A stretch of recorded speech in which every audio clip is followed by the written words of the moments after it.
everybody. Welcome back to Double Your Sales Now. Today, Steve Miska and I will be discussing freedom, entrepreneurship, and difficult conversations. As you know, over the last few weeks, we've been having a lot of conversations about what's going on in the world, from the murder of George Floyd and how that's impacted the entire world, and how we're supporting our communities of color all over the world as well. In addition, we are still, as we record this, we are still in the middle of the pandemic, which means so many things for so many people. And our hearts go out to you if you're struggling in any way. We're glad that you're here. And to our international listeners all over the world, we're so glad that you're with us. And thank you for all the messages that you send. And I just want to say hello to Steve before I go on, and welcome to the show. Well, thanks for having me, Ursula. I'm just very grateful to be here. So thank you. Well, I'm grateful you're here. And I know this conversation is going to be meaningful. And it's a conversation that we've been having in many different forms over the years that we've known each other. So I'm glad that you're here now. Before we jump in, before I introduce Steve, just a couple of things. If you love the show, and I know some of you have emailed us about what you like about it, definitely go to iTunes and leave a review. And after you leave that review, you can go to salescoachnow.com/giveaway, and we have some gifts to say thank you. And just know that your review helps other people know why they should listen to the show as well and how it's helped you. Also, if you haven't yet, go to salescoachnow.com/gift. It's a free PDF, 6 secrets to double your sales right now. And you can print it out and put it on your desk just to keep you motivated and to keep you going right now. Also, if you haven't been to Sales Camp yet, it's virtual. And we have a very special economic disaster relief price for you to help you out. And it's not going to last forever, because as things start to come back, we will shift that. So if you want to take advantage of it, you can email us at contact@salescoachnow.com, and my team will get you all the information. With that, let me tell you about Steve and why I'm thrilled to have him here. Steve Miska is the Executive Director of First Amendment Voice, a nonpartisan effort to reinvigorate civic awareness around free expression, religious liberty, press freedom, and other First Amendment issues. He also founded Servant Leadership Citizen Consulting, or SLC, Inc., after retiring as a colonel with 25 years in the Army. His last assignment was teaching graduate students as the Army Chair at Marine Corps University. Previously, he served in the Obama White House as Director for Iraq on the National Security Council. In 2007, on his second of 3 combat tours, Steve led a team that established an underground railroad for dozens of interpreters from Baghdad to Amman to the United States. He earned top academic honors as a counterterrorism fellow at the College of International Security Affairs, and has taught economics at the United States Military Academy, West Point. Steve routinely speaks on First Amendment issues and soft networks, and has addressed DIA, RAND, the Pacific Council on International Policy, the Young President's Organization of LA, and numerous media outlets and think tanks. He holds degrees from Cornell University, National Defense University, and West Point. He and his wife of 28 years have 2 children and reside in the amazing Southern California, which I miss. So with that, Steve, I'm excited to have you here. I mean, your background is pretty unbelievable. And here you are starting this nonpartisan organization. I mean, can you tell us a little bit about your story? Sure. Yeah, I would have never thought I would be doing this, because my background is very much in the foreign policy space, and having spent so much time, I spent 40 months in Iraq and then came back to DC for 3 different tours in DC. And so I was very much in that space, and I ended up transitioning to the First Amendment space when I did a study after retiring for a nonprofit over radicalization. And that was when ISIS was really front page news in Iraq and Syria, and they couldn't wrap their mind around why it was that a 15-year-old would get on a plane and fly to Turkey and then cross into Syria to join this group. And more importantly, they wanted to know, were there ways that civic and faith leaders could complement government efforts at countering violent extremism, countering this radicalization, this attractiveness. So anyway, I did that study, and they said, we really like it. Would you be willing to work on this First Amendment project for us? And I said, I think you got the wrong guy. I don't know anything about that domestic politics stuff. And anyway, I ended up chatting with my wife, and she said, honey, it's really important. Why don't you help him out? And so here we are, just a little over a year ago, we actually spun it off as its own nonprofit, and we are growing it and engaging in conversations all over the country. Yeah, well, congratulations, and thankfully your wife was right. As you know, our spouses are so supportive, and they see often the things that we can't see and the important work we're supposed to be doing. And so we're going to get into it. We're going to talk about like just difficult conversations, what's going on in the world right now. But everyone listening also wants to know about, like, you've started your own consulting business. You helped launch and grow a nonprofit. Like, that's a lot to take on in a short amount of time. And you have this incredible military background. I mean, it's unbelievable, just all of these things. So when you think back to like launching your consulting business and even starting First Amendment Voice, have you ever had any limiting beliefs about selling or growing the business or growing the organizations? Like, anything that you can share with us? Absolutely. Yeah, it's, well, I will tell you, I guess I had enough self-awareness to know that the military cultivates the character trait of humility, right? And everything is focused on the team. And it's not about me, it's about whether we can accomplish the mission. And so a lot of veterans are not suited in a good way to enter the civilian sector because they're coming from this environment where they don't believe they need to sell themselves, right? They don't believe that they're the product many times that people want. And so anyway, it's a very different cultural shift, and I struggled with it. And so I knew enough that I really need to figure this out, because I had gone to interviews for senior positions in different places in the country. And I was just realizing that I'm probably not going to do well if I get stuck in a bureaucracy somewhere, whether it's in the corporate sector or elsewhere.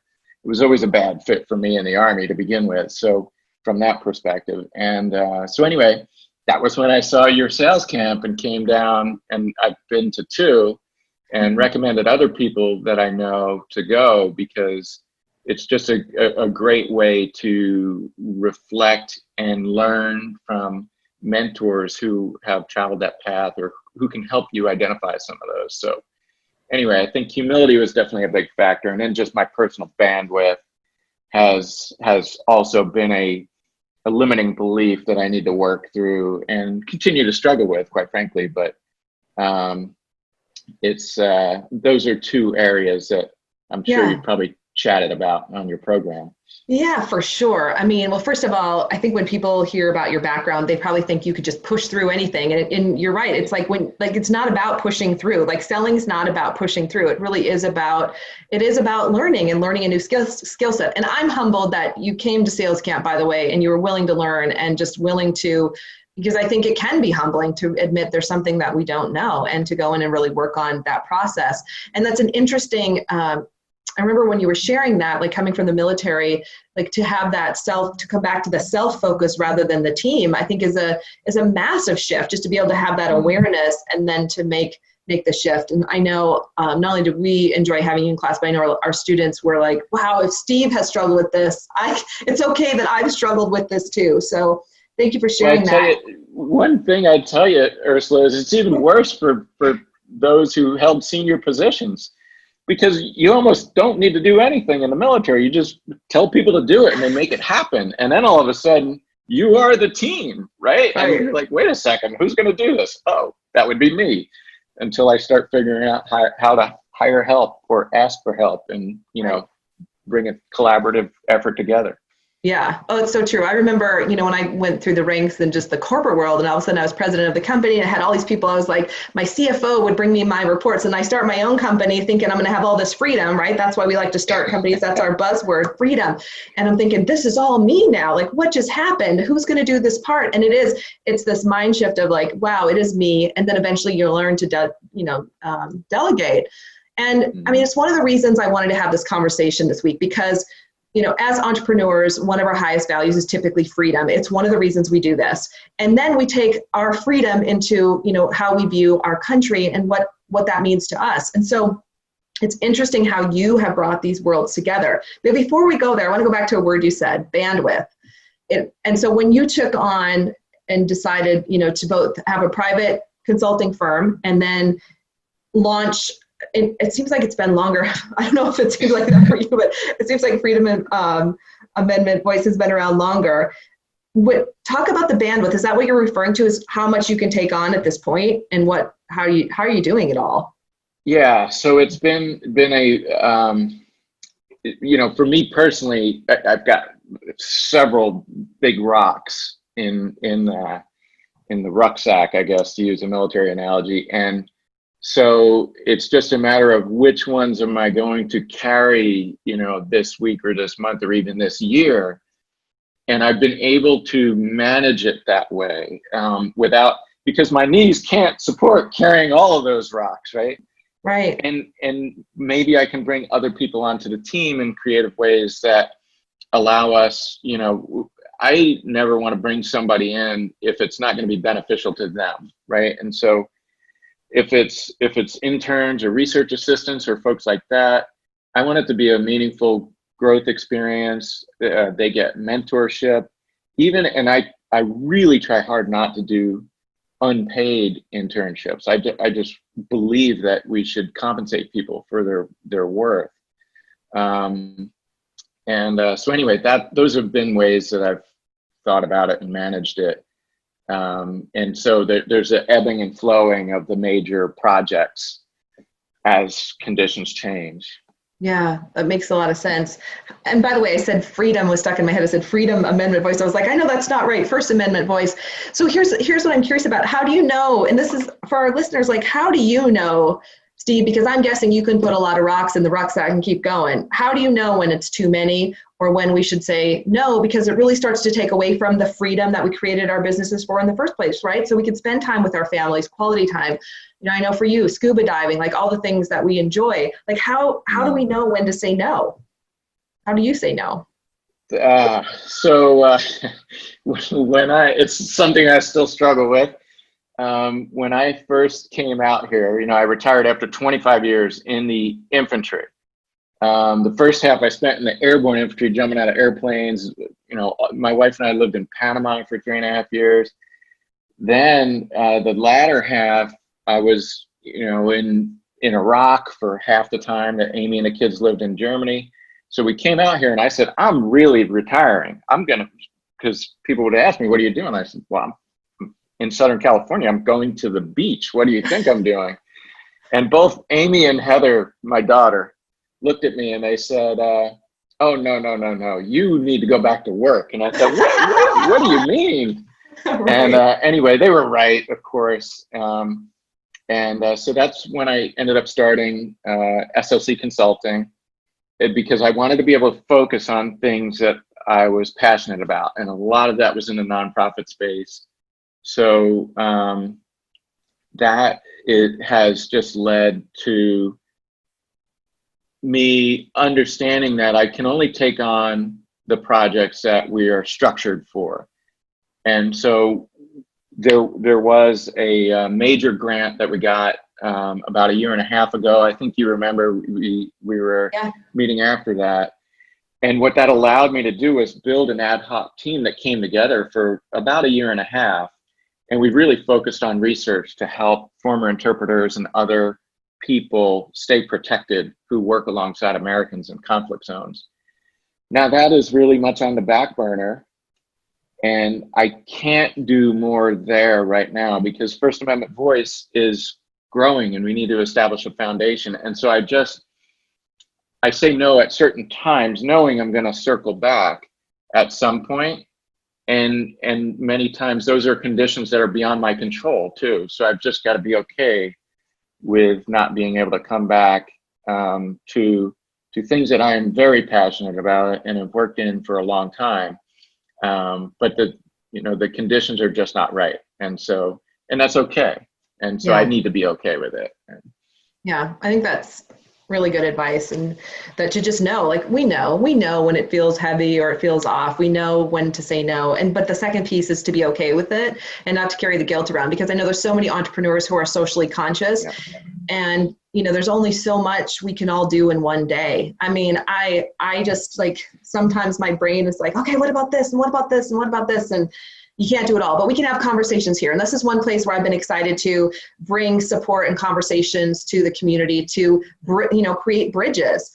And so let's really go there. I mean, you and I, we've had these conversations over the last couple, really, especially over the last 6 months, as things in the world have shifted a lot. And I think, you reached out, I reached out to say, like, what's going on? How do we support our communities? How can we show up? And you've been kind enough to invite me to coffee conversations and things that you do at First Amendment Voice. And so you're the executive director there, right? In addition to SLC, and you focus a lot on our First Amendment freedoms. And we've watched a lot of things like we all know that there are things that are happening in the world that we're striving to understand. We all know that we've probably had some uncomfortable conversations recently and some challenging conversations. And we talked about, racism on our podcast, which I never dreamed that we'd be having these conversations, but I feel really called to support people right now. And I mean, everybody. I mean, wherever you are on the spectrum of belief or thoughts or wherever you are, this is a conversation for everyone. And I think when Janice Scram and I had our conversation about racism, you could see, like we've known each other for 16 years. We've been having this conversation, and yet I feel like a beginner. I feel like there's so much I need to learn. And so I invite all of you, as you're listening today, to become, to come from that space of not knowing. It's okay to not know. Like Steve, come on, like, all these years in the service, and you were like, I don't know how to sell. So you found it. So if Steve can show up as not in that space of not knowing, I think we can all show up a little bit in that space. And so Steve, I want to take it away. I want to have this conversation. Like, what can you give to people right now? How can you encourage them? Well, I think your conversation with Janice was really important when you emphasize seeking to understand, right? Seeking understanding is such an important first step and skill, because our default mode, and it's not anything that's bad, it's how our brains have evolved over time. The default mode is we're making assumptions about each other right away. And those assumptions generally are coloring how we are getting ready to interact or not with another individual. And so if you approach anybody from the mindset of, I want to understand why he's wearing that hat, or why she just looked at me that way, and it's not really in a threatening way. It's just like, help me understand. And that's where our difficult conversations really focus on. The workshop that we do is in that space. And so we walk through neuroscience and how the amygdala can flip your lid, and it just causes emotions to come out raw. And the problem is Arthur Brooks was the former president of American Enterprise Institute in DC, a think tank, and he just went back to Hollywood, but he wrote a book called Love Your Enemies. And in it, he talks about what he calls the rhetorical dope peddlers. These are politicians, they're media personalities who are profiting from division. And it's on both sides. It's on the left and the right. And there are these trends in the United States right now, and in many other places in the world, that you've got fear-mongering going on in conservative circles, and you've got just a general level of intolerance in many liberal circles, where liberals are afraid to speak to conservatives because they feel they're going to call them a bigot, or some other term that they've already got in their head because they're making these assumptions. And so what we do in difficult conversations is we bring diverse audiences together to explore, but it all very much starts with seeking to understand. And there's so many things playing out in the media nowadays. So we can take this conversation in many directions. Yeah. Well, I can speak for myself in terms of the overwhelm I feel when I go on any internet site. We don't have the TV on in our house unless it's a family friendly show. I mean, that's just, our choice, but it's, when I read the articles, like there's just, it's like pelting me, and it's overwhelming, and it's from, left, right, center, from all of it. And it's easy to go into overwhelm and just feel like I just got to take a break, which I think is just fine. But also it can lead to, I've even felt like I can't deal with any of it right now, which also isn't healthy, right?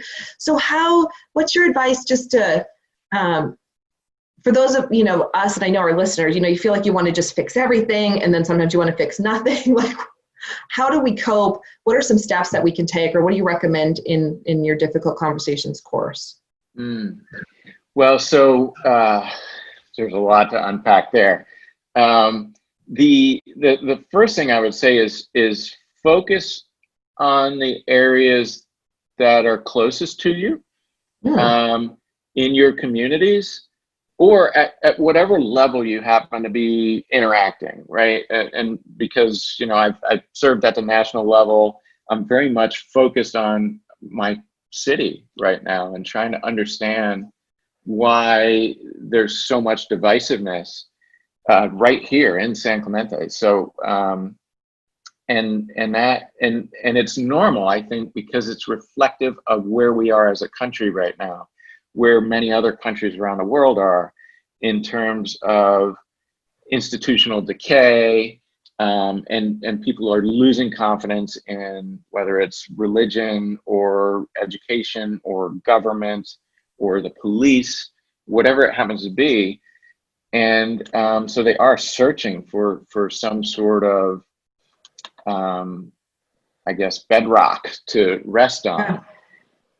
And it's, I think, it really starts local in a lot of ways. We're seeing all of these major assemblies, protests happening around the world, but there are probably protests right in your town. So why don't you go see, or somewhere nearby, you can explore that, or talk to somebody who has gone.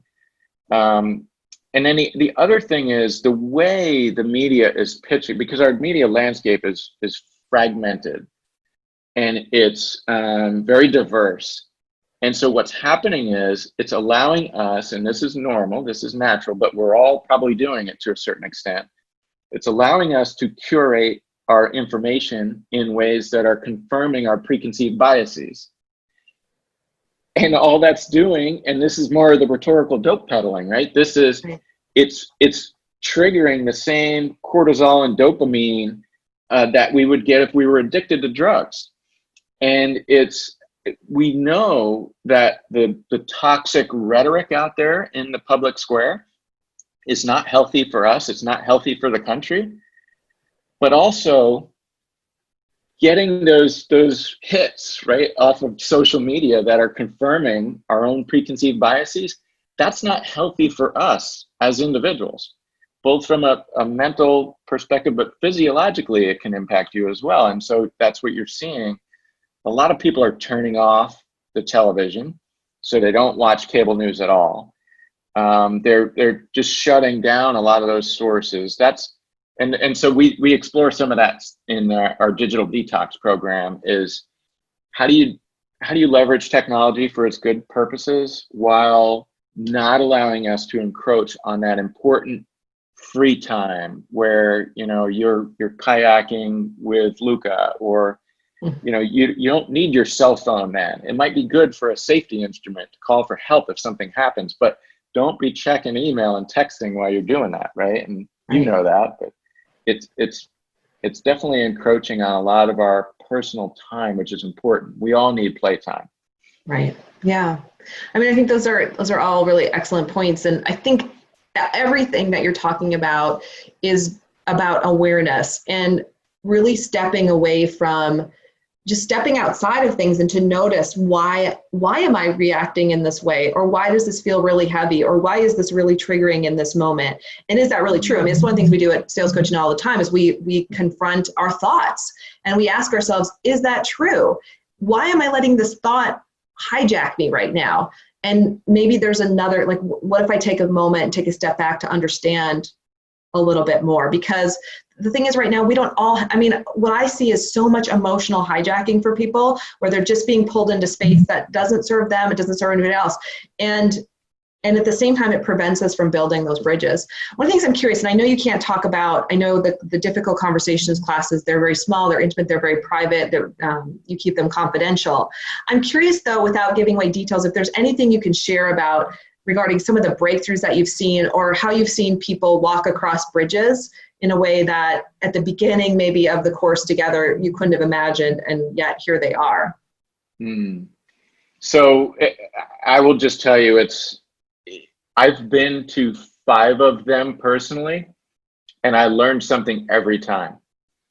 Number one, I because you're sharing with us, you're learning, right, with the whole group, but you're also sharing in an intimate way with a smaller group. And then there's a one-on-one session that is just really powerful. And this is after you have figured out sort of what your triggers are, right? You were just talking about how do people push your buttons. And you sit there and you think, what is it? Is it aggressive driving? Somebody doesn't use their left turn signal or something? What triggers me? And why? And so you're exploring that space with another person after you've thought through and shared your personal journey in life. And so I've seen people come together and, a millennial sitting with a baby boomer, both thinking, really, I don't have a lot in common with this individual. And what you find when you go through that level of an intimate experience is that we have so much in common. There is so much more that we share than what divides us. But you're exploring that space through your own personal journey. And that's why it's so powerful. So, in just one example is a young woman got partnered up with an older gentleman wearing a Trump campaign hat. And she automatically assumed there's no way I'm going to have anything to talk about with this guy. But what had been going on was her husband was dealing with PTSD. This guy happened to be a Vietnam veteran who had suffered PTSD himself, and he ended up coaching her after the workshop, and they've stayed together and in touch because he was such a valuable resource to her. Wow. But if she wasn't willing to drop the guard and to seek to understand first, and so that's the power of the experience is, bringing very diverse people together where they can share in a way that they both benefit from. Oh, that gets me choked up. I'm such an emotional soul these days, but such a great reminder that, what we share so much more than what divides us. Can we all just remember that for just this time that we're in, that we share so much? And I think that probably is a great summation of a lot of what happens in your class as we start to see each other.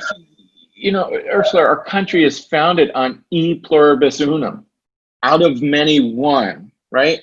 And the founding documents, there's a lot of problems with the Declaration of Independence and Constitution, but they're aspirational in nature. The founding fathers realized that because we are human, we're probably never going to get there. But at least we've got these principles to strive for. And if we're working toward it, then maybe we're playing our role as citizens. And we all have a role to play there. My favorite line is citizenship is not a spectator sport. So you can't, get off the couch, get out there and learn about what's going on. And that's exactly what you're doing with this program. You're you reached out to Janice and you're exploring some of these tough conversations that are going on across the country and across the world. And so it's so important. So our time is almost up. This went so quickly. No pressure here, Steve, but what do you want to leave our listeners with? And then separately, I want you to share, I know you have some ways to get in touch with you, but first, just like, what's your last piece of information you want to gift us with? Well, I would just continue on that theme, Ursula, is that our form of government only works if citizens are active in the public square. And that's why I'm so optimistic right now. I think we are seeing that play out across the country. Young, old, black, white, police, protesters. There are people out there who are trying to figure this out. And that is so important, because one of the biggest dangers I think we can face as a republic is apathy. Yes. And I am no longer concerned about the younger generations being apathetic. They are, No.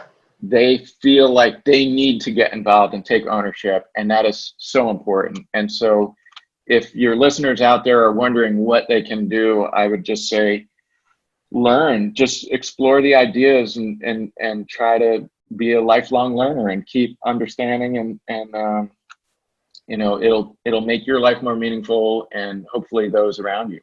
Yeah. And I think where we started too with this is that it starts with us, right? It starts with each individual. It starts with your family, and then your community, and then the state that you live in, and then your country, and looking at, all of those pieces. But at the end of the day, it's us first. And so for all of our listeners who stuck with us all the way, I appreciate you being here and being willing and being open to learn. And Steve, I would love if you would share more information about how anyone could get in touch with you about getting involved with First Amendment Voice. Again, it is nonpartisan. So just to be clear on that, how to get in touch with you about that and some of the courses and workshops and things that you have going on.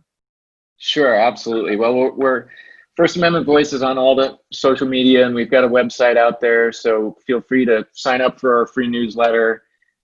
If this type of conversation has been interesting for you, we put out 2 blogs a month, so it doesn't overwhelm your inbox. And then I send out a monthly update on the organization writ large. So, and we talk about these types of issues, and so many of them are playing out. So that's the easiest way. And then we've got our Difficult Conversations workshop, which hopefully we'll do one. Yes. In partnership with you, Ursula, but we've got other programs as well, our coffee talks, which are very much focused on some of these spaces: technology, shaping how we consume information, the media, and other First Amendment issues. So that's the best way. Excellent. All right. Well, thank you for being here. This was for the 4th of July week, and a week when we're reflecting on our freedoms. And so, Steve, I just appreciate who you are, what you bring to our community, and what you bring to the world. Thank you for being willing to share. Well, thank you, Ursula. It's been a pleasure to be with you. Yeah, and when your book comes out, we're going to have you back. So awesome. Sounds great. I want to thank our listeners again all over the world. We love hearing from you. Let us know what you think of the show. contact@salescoachnow.com. If you feel the pull, definitely leave us a review on iTunes, and that helps everyone learn more about it. All right, everybody, that's it for now. Make this your best month yet.